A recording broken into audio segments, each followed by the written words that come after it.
Hey everyone, welcome to the show. So the Proud Boys trial continues. The jury is still being presented with messages sent within the group.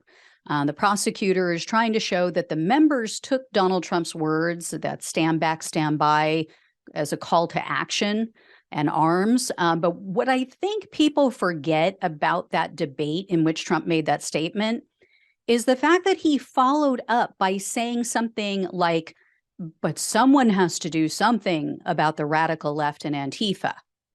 That, to me, was the more crucial and damning part of what Trump said that night. You know, the other part, stand back, stand by. Yeah, you could argue that, oh, yeah, no, he said to like stand back. Don't do anything.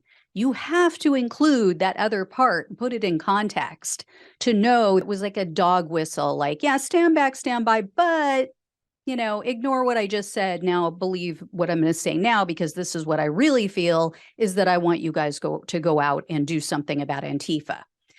And in court, the prosecutor shared a message from defendant Joe Biggs to illustrate this point.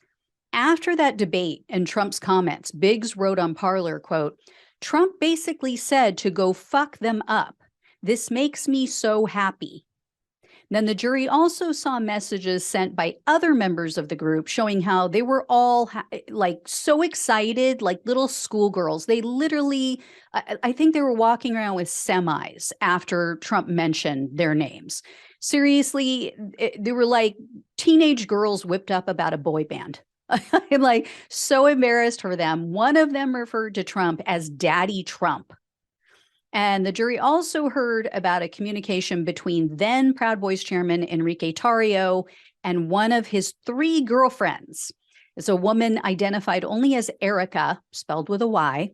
And Erica has now been identified as the person who sent Tarrio that 1776 returns document, which I've mentioned to you guys before. That's the document that laid out a plan for taking over and occupying different government buildings in DC. This was to try to force officials to hold a new election. So on December 30th of 2020, she wrote to Tarrio, quote, "The revolution and storming the winter Capitol is at stake. The revolution is important than anything else." She obviously meant more important. Tarrio replied to her, quote, "That's what every waking moment consists of." Then on January 3rd of 2021, Tarrio messaged a different girlfriend with a list of what he was planning to take to DC on the 6th. He wrote that he was going to take a plate carrier, a radio, goggles, and then other various items. And he made mention of the Winter Palace to this other woman. So wonder how they feel about that. He's using like lines that he gets from one of his other girlfriends to impress another one. Anyway, a very interesting November 7th exchange took place, November 7th, 2020. This was also shared with a jury.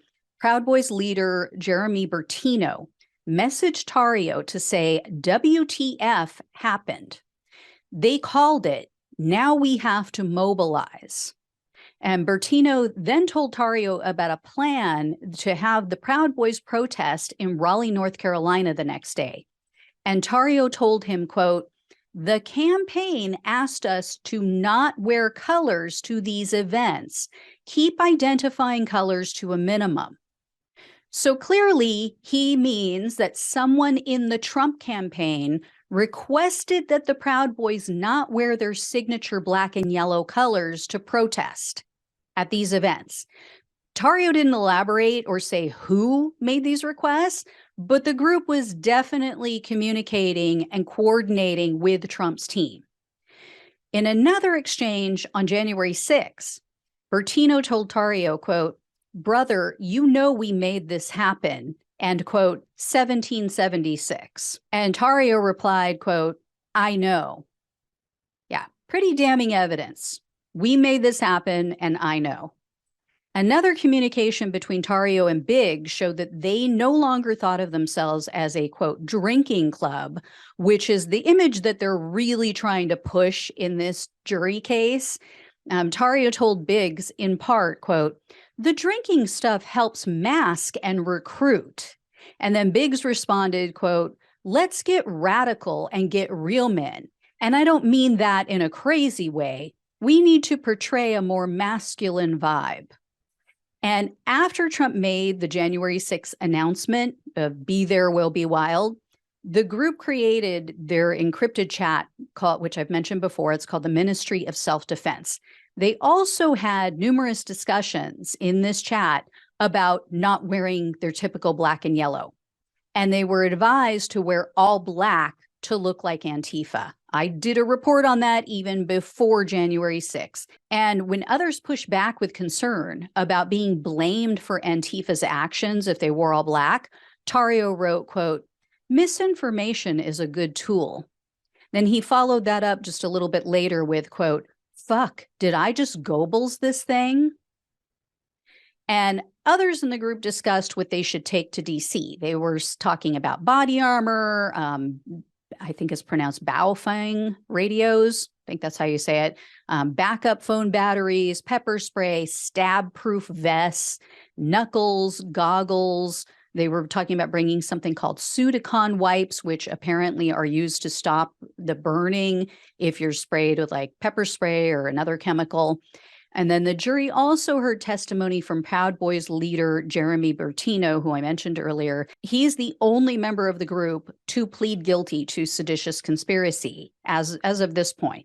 So he is a witness for the prosecution. And Bertino, just this week, told the jury that the group viewed themselves as the tip of the spear and that they saw themselves as leaders of the country.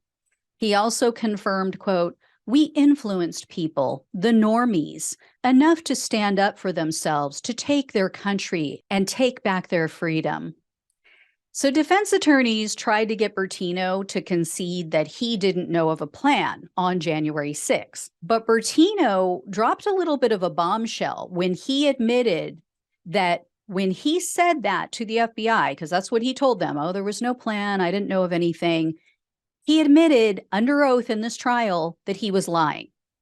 He testified this week that the group's leaders agreed, quote, "We had to do anything that was necessary to save the country."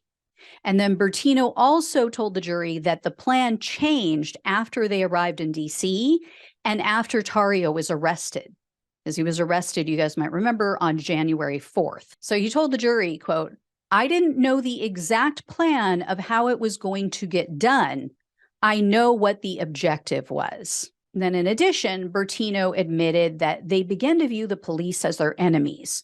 This is after they were attacked and Bertino ended up in the hospital. This was in December at a Trump rally. He got knifed. He ended up with broken ribs.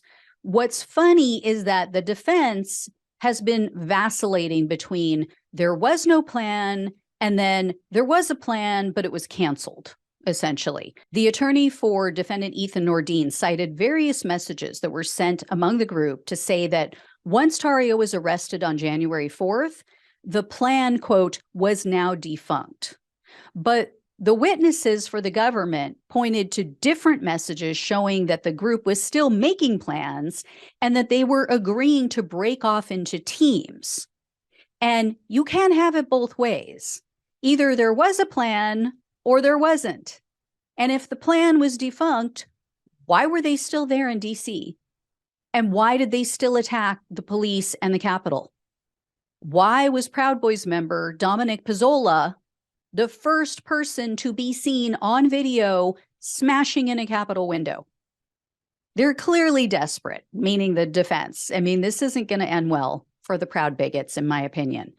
So I will keep you guys posted. There's more to report. I didn't want to make this too long, but I will have another report for you at the beginning of next week about the very improper communication between Enrique Tarrio and a DC cop. Please like this video. Please share it with others. Please become a subscriber if you're not already.